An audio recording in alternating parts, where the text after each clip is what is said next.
I was never in any way critical of Israel. I believed completely that that Israel was a small, valiant nation facing overwhelming odds.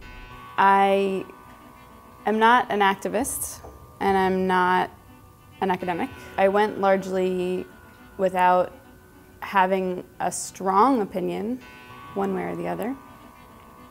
And I left having a pretty strong opinion. I don't believe that music will save the world, and I don't believe that putting a Palestinian musician and an Israeli musician in a room and letting them jam is going to do anything, really. And I remember not being able to sleep and feeling rage, doubt, fear, and then kind of getting it. So I said, oh, okay, let's stop with the arguing here. And oops, that's probably my mother, who knows I'm doing this.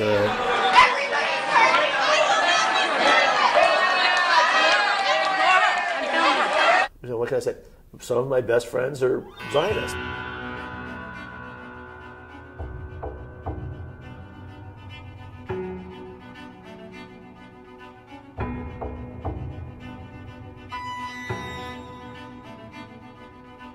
I don't think it was, I mean, it was a required activity in his 11th grade English class, but so we might have known that he did something in class, but I don't think we were aware of the whole contest aspect, and certainly didn't know what he was writing about. There was a negative article in the Pittsburgh Jewish Chronicle. It was very defensive. We received a call from a rabbi who wanted to speak with Jesse, who wanted to assure him that there was a place for views like his within the Jewish fold. The school called us in to talk about how to deal with hate mail, negativity from parents. The school has been beautifully supportive on the whole. The head of the school said, you teach them to read, write, and think, and you don't always like what they say. But they were very concerned about managing the reaction, so they called us in. The essay showed us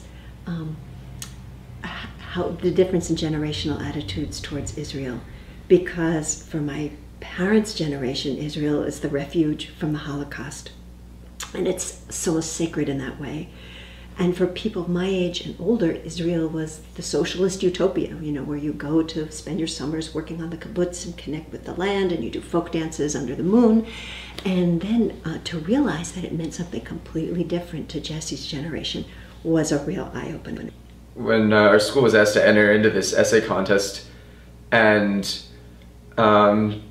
we were supposed to write about what occurred in the civil rights movement and tie King's ideas to experience that we'd had in our everyday lives. What I saw when I was told that we need to defend our race, I first heard that phrase, and what that immediately called to mind was the logic of the white South and the civil rights movement. You have people who are being abused because they are essentially getting in the way of an all-Jewish state. It's so dangerous, I think, in American circles to even be in front of this camera. It's so dangerous that it's the one thing, you know, I can talk about anything else, but it feels like Abe Foxman is around the corner, you know,